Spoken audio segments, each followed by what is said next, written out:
Hello, and welcome to the Violence in Our Lives Discussion Guide Introduction. In 2003, the CT Forum introduced the Cruelty and Violence in Our Lives packet. Violence is an act that everyone experiences. Many people experience the same type of violence, but in many different ways. Each incidence of violence is unique and very personal to each individual. The Cruelty and Violence in Our Lives packet will help lead community conversations around the topic of violence. Fast forward 10 years, the discussion guide needs updating. Between cyberbullying, social media, a new generation of teens, and horrific effects in the last few years, we have decided to update this guide so that it is more relatable to today's teenagers. Inside this guide, you will find tips for facilitating conversations on violence, scenarios to guide the discussion of violence, and more information about how this project came to life. This year, 40 teenagers from over 10 different high schools launched the Violence in Our Lives project.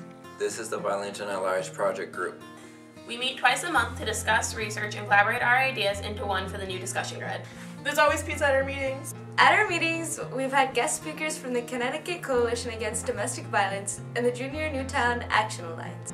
The Connecticut Coalition Against Domestic Violence presented a workshop on dating violence.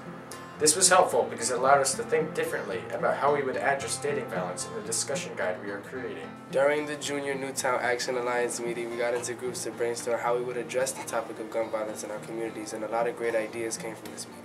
We also visited the downtown Hartford Public Library to learn research methods that came in handy as we put together the discussion guide. As you will see, this new Violence in Our Lives discussion guide is a portrayal of what happens when determined, intelligent, and fun people work together on a project they care about. As Margaret Mead said, never